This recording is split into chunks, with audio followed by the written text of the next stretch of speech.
میں بھی کہتا ہوں کہ عرش والے میری توقیر سلامت رکھنا، فرش کے سارے خداؤں سے الجھ بیٹھا۔ میں صرف اتنا بتانا چاہتا ہوں کہ بہت پہلے کی بات ہے، اب وہاں پر جبل عمر ہے، اور جبل عمر پر وہاں اب ایک ہوٹل تعمیر ہو رہا ہے، سعودی عرب کا وہ علاقہ ہے۔ ایک آدمی رسول کریم صلی اللہ علیہ وآلہ وسلم کے پاس آیا، اس نے آ کر کہا کہ یا رسول اللہ مجھ سے بہت بڑا گناہ ہو گیا۔ تو آپ نے فرمایا کب ہوا؟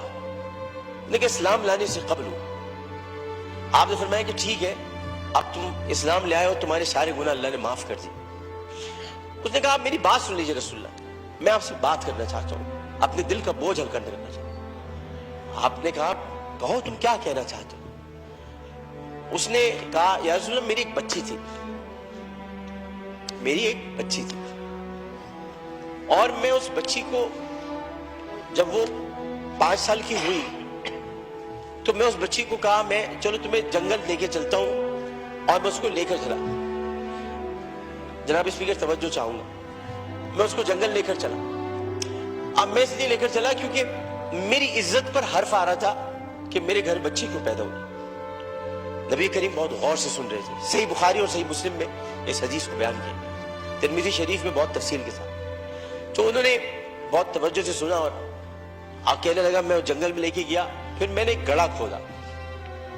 گڑھا کھودنے کے بعد میں نے بچی سے کہا اس میں لیٹ جاؤ۔ اچھا جب میں گڑھا کھود رہا تھا تو یا رسول اللہ مجھے ایک بات یاد آئی کہ وہ کھودتے کھودتے مجھے پسینہ آنے لگا، تو اس نے اپنے چھوٹی سی چادر سے میرا پسینہ بھی صاف کیا، اور اس کے بعد میں نے اس بچی کو گڑھے میں ڈال دیا، اور پھر میں نے مٹی ڈالی تو عربی میں اسے مجھ سے کہا، ترجمہ آپ کے سامنے پیش کروں، بابا بابا میں مر جاؤں گی بابا، اور میں نے اس کو مار دیا۔ بہت دیر تک خاموشی حجر رسول میں رہی۔ اس نے دیکھا تو رسول کریم صلی اللہ علیہ وسلم رو رہے تھے۔ خاتم النبیین، سید المرسلین، شفیع المذنبین، انیس الغریبین، رحمت للعالمین، راحت العاشقین، مراد المشتاقین، شمس العارفین، سراج السالکین، مصباح المقربین، محب الفقراء والغرباء والیتام والمساکین، ہمیں سکھاتے ہو، ہمیں سکھاتے ہو، ہم تو ختم نبوت کے محافظ، ہمیں سکھاتے ہو۔ سید الثقلین، نبی الحرمین، امام القبلتین، وسیلتنا فی الدارین، صاحب قاب قوسین، محبوب رب المشرقین ورب المغربین، جد الحسن والحسین، مولانا مولا الثقلین، ابی القاسم محمد بن عبداللہ۔ پر درمیان میں نہ بولو، حدیث کے درمیان نہیں بولو۔ اس کے بعد نبی کریم صلی اللہ علیہ وسلم نے یہ کیا کہ ان کے زار و قطار آنسو بہنے لگے، اور انہوں نے کہا کہ قسم اس پروردگار کی جس کے قبضے میں محمد کی جان ہے صلی اللہ علیہ وسلم، اگر تو اسلام نہ لاتا تو میں تجھے سر عام سب کے سامنے تیری گردن اڑاتا۔ یعنی مطلب یہ ہوا کہ نبی کریم نے بہت پہلے بتا دیا تھا کہ بچیوں کے ساتھ ظلم کرنے والوں کو سر عام ان کی گردن کاٹی جائے گی۔ یہ اصول متعین کر دیا تھا محمد مصطفیٰ، یہ سزا متعین کر دی۔ ظلم کرنے والا جناب اسپیکر کوئی صنف نہیں رکھتا، خدا کے لیے اسے مرد نہ کہے، خدا کے لیے اسے عورت نہ کہے۔ ظالم کی صنف نہیں ہوتی، ظالم کی صنف نہیں ہوتی، ظالم نہ مرد ہوتا ہے، ظالم کو مرد نہیں کہتے۔ میرے بھائی نے کہا ہے فیصل بانڈے نے میں نامرد بنا دوں گا، ارے وہ تو ہے ہی نامرد، جو عورتوں کی عزت لوٹتے نے کیا نامرد بنا، وہ تو ہے ہی نامرد۔ ہم ظالم کی صنف مقرر کر کے معاشرے کو پھر تقسیم کرتے ہیں۔ ہمیں کسی کی صنف مقرر نہیں کرنی، ہمیں صرف اور صرف قرآن اور سنت کے مطابق ان سزاؤں کا احیا کرنا ہے جن کی ضرورت ہے۔ بحث ہمیں یہ کرنی ہے کہ انسانیت کی تذلیل ہوئی، بحث ہمیں یہ کرنی ہے کہ ہم کیا کر رہے ہیں، بحث ہمیں یہ کرنی ہے کہ اگر ہم ریاست مدینہ کے دعوے دار ہیں تو ریاست مدینہ میں اگر ایسا واقعہ ہوتا تو ہم کیا کرتے۔ ہمیں یہ کرنا ہے، ہمیں قانون سازی کرنی ہے، ہمیں اسمبلی میں بیٹھ کر اس معاملے کو مل جل کر حل کرنا ہے۔ جبکہ قرآن کہتا ہے ان الصفا والمروہ من شعائر اللہ، جب اللہ نے 2 پہاڑوں کو مروہ اور صفا کو عزت دے دی تو پھر ان کی عزت کیوں نہ اتاری جائے، جنہوں نے پہاڑوں کے نام پر عزت دینے والے پروردگار کی پیدا کی ہوئی مروہ کو بے عزتی کے ساتھ اس کی عصمت دری کی، ان کی عزت کیوں نہ اچھالی جائے، ان کی گردن کیوں نہ کاٹی جائے، ان کو سر عام پھانسی کیوں نہ دی جائے۔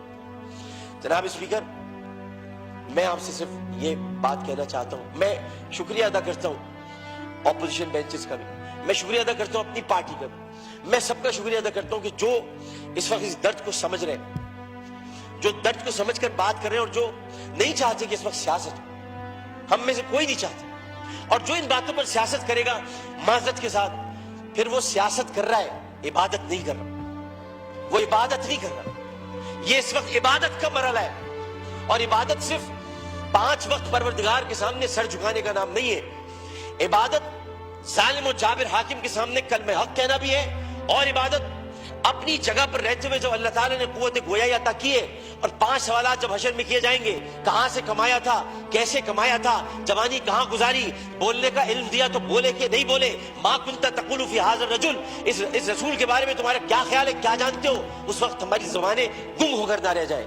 اس لیے ہمیں اپنی اپنی جگہ پر رہتے ہوئے اس کو عبادت سمجھ کر اپنا حق ادا کرنا ہے. میں اتنا کہنا چاہوں گا آخر میں, جناب اسپیکر, میں اس ایوان سے ہاتھ جوڑ کر مطالبہ کرتا ہوں, بحیثیت ان کا ساتھی, بحیثیت رکن قومی اسمبلی, انہی کا ساتھی, انہی کا بھائی ہوں, اپنی بہنوں کا بھائی ہوں, اپنے جب ہمارے اپوزیشن والے ان کی بہنوں کا بھائی ہوں, صرف اتنا کہنا چاہتا ہوں کہ اس اسمبلی میں ہم پتہ نہیں کب رہے, کب تک رہے, کیا رہے, ہمیں نہیں پتا, لیکن ہم جتنے دن بھی رہے, یہ اسمبلی ایک تاریخ بن جائے کہ ہم نے, یہ اسمبلی نے قرارداد منظور کی تھی اور بل بنایا تھا کہ بچیوں کو میں ہر قتل کی بات ہے, بچیوں کی عصمت دری کرنے والوں کو سرعام سزائے موت دی جائے. شکریہ جناب.